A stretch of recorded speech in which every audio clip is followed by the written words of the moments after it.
अस्सलाम अलैकुम रहमतुल्लाहि व बरकातहू। प्यारे बच्चों, हम पढ़ रहे हैं 9वीं जमात का उर्दू और हमारा मौजू है तन्हा अंसारी की गज़ल, जो कि हमारे नसाब में शामिल है। इसमें हमने लास्ट वीडियो में कल पहली गज़ल पढ़ी तन्हा अंसारी की और आज हम इसकी दूसरी गज़ल पढ़ेंगे। लेकिन गज़ल पढ़ने से पहले आपको बता दूं, ये जो तन्हा अंसारी की दो गज़लें हमारे इस निसाब में शामिल है, इनका जो पहला ये शार है जिसे मतला कहते हैं, लेकिन इसकी इन गज़लों में जो पहला शार है इसे पहला शार तो कहेंगे लेकिन मतला नहीं कहेंगे, क्योंकि मतला के लिए दोनों मिसरों का आपस में, पहले शार के दोनों मिसरों का आपस में हम काफिया, हम बहर और हम रदीफ़ होना लाजमी है। तो इसके के जो पहले दो शार के मिसरे हैं वो ना तो हम काफिया हैं और ना ही हम रदीफ़ और ना ही हम बहर, इसलिए ये मतला नहीं बल्कि पहला शार है।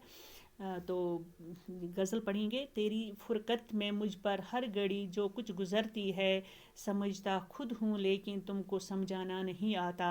मैं गुल हूँ मुस्कुरा रहता हूँ तूफ़ानों के आलम में, खिज़ां के तुंद झोंकों में भी मुरझाना नहीं आता। शिकस्ता नाव अपनी और मौजों का तला तुम है, हो कुछ भी साथियों मुझको तो घबराना नहीं आता। चट्टानों को हटाना ठोकरों से मुझको आता है, मगर नाजुक सी उम्मीदों को ठुकराना नहीं आता। तड़पने ही में लुत्फ़ ज़िंदगी हासिल हुआ तन्हा, तड़पता खुद तो हूँ औरों को तड़पाना नहीं आता। गज़ल का पहला शार जो है, शायर तन्हा अंसारी इस शार में अपने महबूब से मुखातिब होकर फरमाते हैं कि ए मेरे महबूब, तुम्हारी जुदाई की वजह से मुझ पर क्या गुज़रती है, किस तरह मैं हर पल बेचैन रहता हूँ, बेकरार रहता हूँ। यानी ना तो मुझे सुकून है और ना ही करार है। ये तो मैं खुद जानता हूँ, लेकिन मैं तुम्हें ये कैसे समझाऊँ। मुझे ये समझ में नहीं आता कि तुम्हें मैं अपनी इस जो मेरी ये हालत है इसका यकीन कैसे दिलाऊं, कैसे मैं आप तक ये बात पहुंचाऊं कि तुम्हारी जुदाई में मेरा क्या हाल है। तो दूसरा शार है, मैं गुल हूँ मुस्कुरा रहता हूँ तूफ़ानों के आलम में, खिज़ां के तंग झोंकों में भी मुरझाना नहीं आता।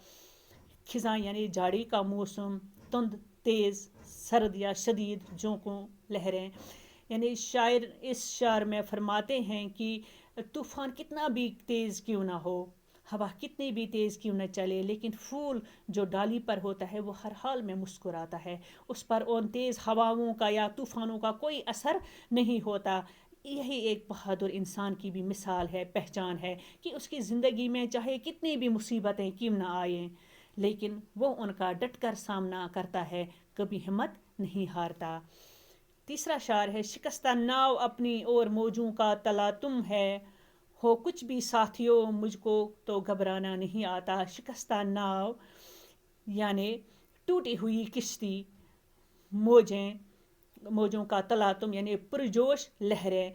शायर इस शार में फरमाते हैं कि मेरे पास जो नाव है वो टूटी हुई है, यानी मेरी नाव टूटी हुई है, लेकिन मेरा सामना किन से है, समंदर की तेज़ लहरों से है।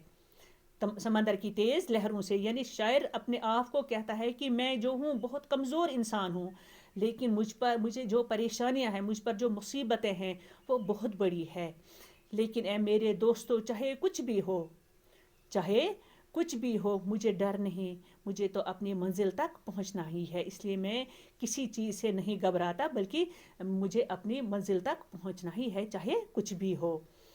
फिर चौथा शार है, चट्टानों को हटाना ठोकरों से मुझको आता है, मगर नाजुक सी उम्मीदों को ठुकराना नहीं आता। ठोकरों यानी लातों से।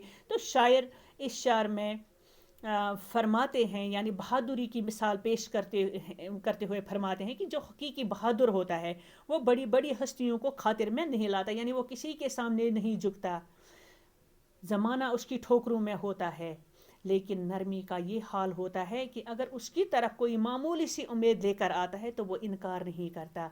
यानी अगर किसी को उसकी ज़रूरत होती है, यानी वो हर ज़रूरतमंद के काम आता है, वरना वो किसी को अपनी खातिर में नहीं लाता है। यानी किसी को चाहे कोई भी बड़ी हस्ती हो, वो किसी के सामने नहीं झुकता है। ये बहादुर इंसान की मिसाल होती है।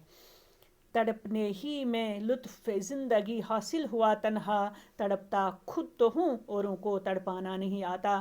شاعر تنہا انصاری غزل کے مقطع میں، اسے مقطع کہیں گے کیونکہ شاعر نے اس میں اپنا تخلص استعمال کیا ہے، تو شاعر اپنے آپ سے مخاطب ہو کر فرماتے ہیں کہ اے تنہا، اپنے دکھ درد دوسروں کو سنانے سے کچھ حاصل نہیں ہوگا، زندگی کا اصل مزہ تو تڑپنے میں ہے۔ یعنی ہمیں اپنی پریشانیوں کا ذکر دوسروں سے نہیں کرنا چاہیے، دوسروں کو اپنی پریشانیوں میں پریشان نہیں کرنا چاہیے۔ جب ہم کسی دوسرے کے ساتھ اپنی پریشانی شیئر کرتے ہیں تو وہ بھی ہماری پریشانی سے پریشان ہو جاتا ہے، اس لیے ہمیں ایسا نہیں کرنا چاہیے، بلکہ سب کچھ خود ہی برداشت کرنا چاہیے۔